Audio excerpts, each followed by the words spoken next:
Nuestro tiempo para la entrevista a la que hoy hemos invitado a un político andaluz, un político malagueño que esta legislatura tiene el encargo de servir de portavoz de la coalición de Izquierda Unida Los Verdes, Convocatoria por Andalucía. Es José Antonio Castro, a quien saludamos ya. Muy buenos días, señor Castro. Bienvenido a la televisión pública. Hay muchísimas cuestiones que comentar con una persona que se ocupa de una portavocía parlamentaria. La primera, y después de haberle visto a usted este verano como miembro de la Comisión de Investigación de los SERE en Andalucía, los SERE regulares, ¿qué conclusiones saca, qué valoración política hace de esta comisión? De la comisión muy positiva. Hemos puesto en marcha un instrumento democrático que incide en la transparencia de la acción del gobierno y del propio Parlamento, que no había visto la luz en 17 años y que cuando la vio pues fue efímero, por así decirlo. Ese es un ejemplo muy positivo. De hecho, ha habido cuestiones en la propia comisión que hemos ido solucionando al día a día, cuestiones reglamentarias, procedimentales, porque como no había habido comisiones de investigación en Andalucía, pues hemos tenido que ir solventando asuntos, es decir, sentando principios que estamos seguros servirán en un futuro para que ese instrumento sea cada vez más válido, más útil. En cuanto a las conclusiones de la propia comisión, como saben, hemos tenido que reprogramar el calendario establecido en un principio. La comisión en su conjunto, por unanimidad, entendía que el informe que realice la Cámara de Cuentas, que está ya ultimándolo, era fundamental, y por lo tanto vamos a esperar a tener ese informe para, negro sobre blanco, establecer las conclusiones y que tengamos, a ser posible, un dictamen lo más unitario posible. A lo largo del mes de noviembre. Sí, sin duda. ¿Ha faltado alguien en esa comisión de investigación? ¿Han echado falta algún compareciente? Seguramente los distintos grupos, también Izquierda Unida, podremos decir que han faltado comparecencias, pero creemos que las 30 y tantas comparecencias realizadas sí son un buen elenco, una buena muestra de lo que tenían que aportar y que ha servido para que los grupos vayan elaborando sus conclusiones. ¿Sí? Izquierda Unida va a llegar hasta el final en su exigencia de responsabilidades, como se dijo durante la campaña. Evidentemente, y ahora. Es el objeto de la comisión de investigación. Estaríamos haciendo un mal uso de la misma si al final no determináramos o apuntáramos las responsabilidades políticas. Hay un ámbito que es el judicial, que todos conocemos, y a ellos le corresponde aplicar la ley, dirimir las responsabilidades penales que existan, y está el ámbito parlamentario, en el que nosotros somos los protagonistas y no podemos eludir la responsabilidad de señalar de manera rigurosa, eso sí me gustaría dejarlo encima de la mesa, de manera seria, documentada, pues las responsabilidades que hemos encontrado en estos 10 años que ha durado este asunto. Después de estas semanas de comisión, si tuviera que destacar dónde estaba el fallo, dónde estaba el error en el funcionamiento de la Junta de Andalucía con respecto a los SERE. Discrecionalidad, arbitrariedad absoluta. Vamos a hablar de presupuestos porque estamos en pleno proceso de elaboración de las cuentas para el año próximo en Andalucía, ahora que ya se conoce el cuadro en el que debe moverse Andalucía. ¿Habrá recortes? ¿Habrá nuevos ajustes? Si conocemos el cuadro, sabremos que eso nos viene dado. Es decir, tenemos unos presupuestos generales del Estado que obligan, en función de los compromisos adquiridos con lo que se denomina la troika, a recortar sobre los recortes. Y a nadie se le escapa que el volumen de dinero con el que va a contar la Junta de Andalucía va a ser menor que el que tuvimos hace un año. Es más, va a ser menor del que tuvimos hace un año pintado en los presupuestos y del que tuvimos después de aplicar el plan de ajuste. Y los andaluces deben de saber que no se nos financia en función a la población, un principio que viene recogido en el Estatuto de Autonomía y que, por cierto, tengo que decirlo aquí, fue una auténtica sorpresa ver cómo el ministro Montoro respondía al portavoz del grupo parlamentario en el Congreso de Izquierda Unida, José Luis Centella, diciendo que el Estatuto de Autonomía no es un principio legal que haya que someterse, que es una indicación, sugerencia política, cosa que, en fin, a mí me sorprendió sobremanera porque estamos poniendo en cuestión leyes fundamentales del Estado. y se empieza por ese camino, no sabe uno por dónde se puede acabar. ¿Cuáles son las líneas rojas para Izquierda Unida, como miembro del gobierno andaluz, que no se deben traspasar en estos presupuestos? Creemos que está reflejado en el acuerdo de gobierno. Y hay tres elementos que tenemos que cuidar por encima de todas las cosas. Una es el empleo, otra es la sanidad y otra es la educación. Es decir, la prestación de los servicios públicos con la mayor calidad posible, unos servicios públicos que no hay que mirar para otro lado ni esconder la cabeza como hace el avestruz, están siendo ya lesionados en Andalucía. Pero ¿hasta dónde hay que llegar con esto? A nosotros nos preocupa mucho.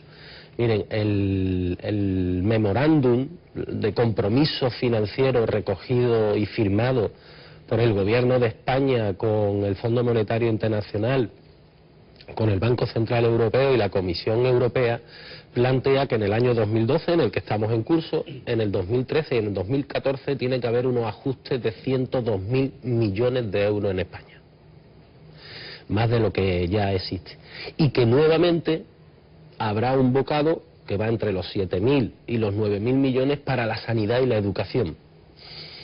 Nosotros creemos que eso no es sostenible y que además estamos matando uno de los motores, si hablamos de la educación, que sostiene a la economía de cualquier país, es decir, el activo humano, la formación del activo humano que después tiene que sacarlo adelante. Por lo tanto, empleo, sanidad y educación son esas líneas rojas que vamos a intentar cuidar poniendo nombre y apellido, con programas concretos que tengamos garantía de su desarrollo, de su aplicación, de su consignación presupuestaria, que por lo tanto vengan a contraponer lo que están siendo las políticas que ahora mismo se aprueban en diferentes presupuestos. Ya que plantea una concreción tal, en el caso del sector público, que parece que ahora está en el centro del debate, es lo que se va más ajuste va a recibir. ¿Cuál es su modelo?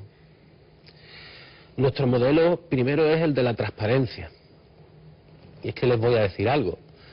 La Junta de Andalucía es incapaz, si le dicen cuál es el volumen del sector público andaluz. Cuando hablamos por volumen es el número de empresas, consorcios, fundaciones y sobre todo la situación exacta económica financiera de cada una de estas empresas, fundaciones, consorcios que forman. La Junta de Andalucía no es capaz de darlo en 2 o 3 días. Pero llevan 6 meses de gobierno prácticamente, sí, eso debe saberlo, ¿no? No. Nosotros desde Izquierda Unida lo hemos solicitado de manera urgente, imperiosa, y se está haciendo. La Junta de Andalucía tiene capacidad pues para tener toda la relación de las 120 y tantas empresas y de su situación. Pero después hay otros instrumentos públicos, bueno, que no están tan bien delimitados y que no son tan fácilmente que lo podamos fiscalizar. Cuando tengamos hecha esa auditoría, vamos a y a partir de ahí, ¿a dónde llegamos? Hay que racionalizar y hay que ser más eficiente. Yo creo que a ningún andaluz o andaluzas que se le pregunte no va a tener un diagnóstico con esa falta de información que hay que diga que esto hay que racionalizarlo. Y si la crisis nos debe de enseñar algo, es que ni siquiera en tiempos de bonanza se puede trabajar con tanta alegría, vamos a dejarlo así. Pero cuando ser más austero. Cuando el vicepresidente del gobierno andaluz habla de reequilibrar, de redistribuir antes que de destruir empleo, ¿a qué se está refiriendo? Bueno, pues supongo que se referirá, en primer lugar, en la Junta de Andalucía nos encontramos con que la asignación de empleo de trabajadores no es la más eficiente, en el sentido que nos encontramos pues dependencias o servicios que tienen una sobredimensión de trabajadores y que no hay una carga de trabajo tal, y otros servicios que tienen una sobrecarga de trabajo y que no tienen el número suficiente de trabajadores. Bueno, pues habrá que empezar a hablar de movilidad. Habrá que empezar a hablar de eficiencia en los recursos en cuanto a la moderación salarial y el reparto del empleo. Nosotros siempre lo hemos dicho. ¿Habrá que empezar a hablar de despidos? A eso iba ahora mismo. Nosotros entendemos que ese es el último argumento al que hay que acogerse. Y en segundo lugar, todo lo que se haga de manera transparente y en cooperación con los representantes de los trabajadores, las direcciones de dichas empresas o entidades públicas, y que por lo tanto todo sea un proceso en el que el consenso, el diálogo esté muy presente. pero que hay que ganar en eficiencia, yo creo que eso no lo pone nadie en duda. Tenemos que hablar todavía de muchas cosas y para ello también contamos aquí con periodistas y observadores de la actualidad andaluza. Luis, adelante. Quería preguntar sobre el debate soberanista que se está suscitando en España ahora mismo, la posición desde su formación desde aquí, desde Andalucía, y el debate que también está surgiendo sobre distinción entre autonomías, con un debate casi preautonómico, con autonomías de primera y de segunda, con Cataluña y el País Vasco, diferenciándose, y Galicia incluso, del resto. Bueno, una de las expresiones de esta terrible crisis que estamos viviendo es la crisis del Estado de las autonomías. Y aquí encontramos dos tensiones nacionalistas. Una tensión nacionalista que, por ejemplo, hoy representa Cataluña, que yo no creo que tenga como objeto conseguir la independencia de Cataluña, sinceramente. Yo creo que tiene por objeto conseguir unas condiciones económicas que la sitúen por encima del resto de comunidades autónomas, y una tensión nacionalista que es la que representa el proceso de recentralización del Estado. El Partido Popular entiende que para el cumplimiento estricto de todas estas condiciones que nos vienen impuestas desde fuera, también tenemos una crisis de soberanía, evidentemente lo más lógico, lo más sensato, creen ellos, es borrar el devenir que ha tenido hasta ahora la construcción del Estado español como un Estado de las autonomías y volver hacia un proceso de recentralización, por lo cual el Estado asume nuevas competencias. Y creemos que los dos son equivocados. Y creemos desde Izquierda Unida, lo llevamos defendiendo mucho tiempo, que la manera más natural para seguir ahondando en el Estado de la autonomía es hablar del Estado federal y empezar a hablar de ese Estado federal solidario en el cual todos estamos en pie de igualdad. En pie de igualdad a la hora de recibir la prestación de servicio, que tiene que ser igual en todo el Estado español, con una caja única de la seguridad social, aunque todo invertiríamos en función de la riqueza que se tenga. Ese debate, desde nuestro punto de vista, tiene que ir íntimamente unido a un proceso de reconstituyente, y fundamentalmente de Europa, porque Europa ha sido un timo para la ciudadanía europea, y todos sabemos que se ha ido construyendo en base a intereses que estaban ajenos totalmente, independientemente de la literatura que acompañaba a cada tratado europeo, ha ido ajeno a los intereses sociales, muy ajeno, y que por lo tanto hay que hablar de un proceso reconstituyente europeo y de un avance en el Estado español hacia el Estado federal. Y Andalucía va a dar ese paso porque hay un mar de fondo en la opinión pública que habla del 4 de diciembre como momento clave para que Andalucía se sume a una reivindicación mayor. Sí. Nosotros creemos, estamos defendiendo, lo hemos transmitido al gobierno andaluz, que Andalucía debería de hacer su esfuerzo. Fíjense, y esto es una nota distintiva, Andalucía cada vez que ha hecho un esfuerzo no lo ha hecho solo por sí, lo ha hecho también por España. Esa ha sido la nota distintiva de los esfuerzos que hace Andalucía, a diferencia de Cataluña, Euskadi u otros. Y estamos planteando que hagamos un nuevo esfuerzo, para que tengamos nuestro propio 4 de diciembre del siglo XXI. Donde por un lado pongamos freno a esas tendencias nacionalistas que son profundamente insolidarias, pero también le digamos al gobierno de España que el camino recentralizador no nos lleva a ninguna parte, que por lo tanto Andalucía pueda defender lo que son sus intereses legítimos establecidos a través del Estatuto de Autonomía, pero que también pueda contribuir a ese debate del Estado equilibrando esas posiciones tan extremas. Álvaro. Sí, no, yo es que no me ha quedado muy clara su posición con respecto al debate sobre el territorio que está planteado ahora mismo en España. Vamos a ver, lo que reclaman los nacionalistas de Cataluña, de las comunidades llamadas históricas, ¿no? Cataluña, País Vasco y en menor medida Galicia, incluso con el apoyo de algunos de sus compañeros en esas comunidades, es pues que se les concedan una serie de privilegios que les destaquen sobre las demás comunidades de España, ¿no? En ese caso, Izquierda Unida de Andalucía, ¿qué es lo que dice? Ahí pues puede uno ceder, puede plantear otras reivindicaciones. Yo creo que lo he dicho antes, radicalmente en contra de privilegios. Es más, lo he dicho antes, yo creo que el señor Artur Mas no pide la soberanía o la independencia de Cataluña. Es decir, eso es un instrumento que le permitirá poner sobre la mesa una negociación para tener un pacto fiscal. Es decir, un privilegio frente a otras comunidades para obtener mayores ingresos. Y ante eso estamos radicalmente en contra.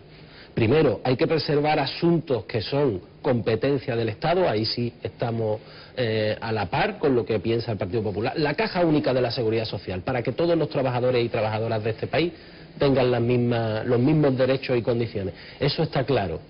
Pero por otro lado, donde sí nos distinguimos del Gobierno de España, es que sí hay que avanzar en el desarrollo de ese Estado autonómico que hasta ahora hemos tenido. Y el desarrollo, el avance solamente tiene un camino, tal como hemos andado, que es el Estado federal, que garantiza que todos aportemos en función de nuestra riqueza, pero que todos recibamos en función no ya solo de las necesidades, sino, por ejemplo, de la población a la que tenemos que atender, ¿no? Señor Castro, la crisis ha llevado por delante propuestas como la renta básica en Andalucía, como la redistribución en el caso de los bancos de alimentos, o, por ejemplo, una nueva reforma fiscal con nuevos impuestos. La crisis no es que se haya llevado por delante esas políticas, es que quienes sustentan esta crisis, sistema financiero, antes hemos hablado de la troika, los gobiernos que están cada vez con menos soberanía, obligan a que esas políticas sean soslayadas, no se aborden. ¿Y Andalucía, en ese caso Izquierda Unida, va a seguir apostando por...? Uno de los elementos que queremos plantear en este presupuesto, que hay que estudiar, no es ya el establecimiento de una renta básica, porque eso sería hoy mentir a la ciudadanía. No podemos establecer una renta básica como garantía, que por cierto es un derecho estatutario.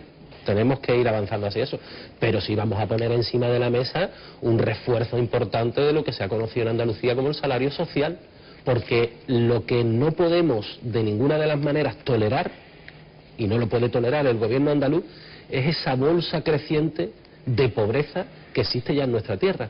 Lo que no podemos tolerar es que se estén tirando de las pensiones de los abuelos y del subsidio que me quedan, y estoy ya juntando 3 hogares para que coman todos los días con 2 ayudas de 400 o 450 euros.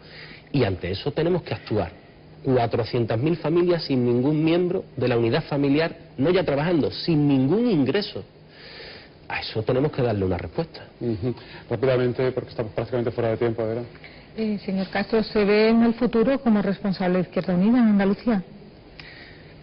Siento ser tan parco, lo voy a responder igual que la anterior vez que estuve aquí.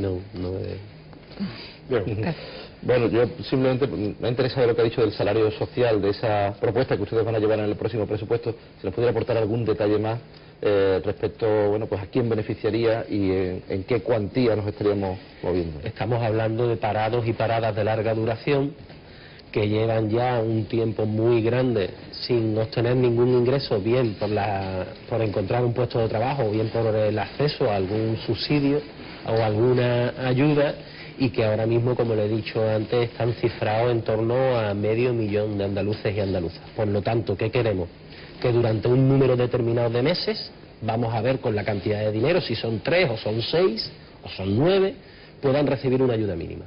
Una ayuda mínima, no sabemos si el salario mínimo interprofesional, no sabemos si rebajarlo un poco más, vamos a intentar ser lo más solidario posible, pero que exista un salario social donde esos 400.000, 500.000 andaluces, a partir de enero del 2013, marzo del 2013, puedan recibir durante una serie de meses esa ayuda que alivie algo y que, bueno, que también nos permita que haya consumo, porque todas las medidas que se están poniendo parecen procíclicas. Es decir, parece que contribuyen a que se agudice esta crisis y que la situación se mantenga, se sostenga.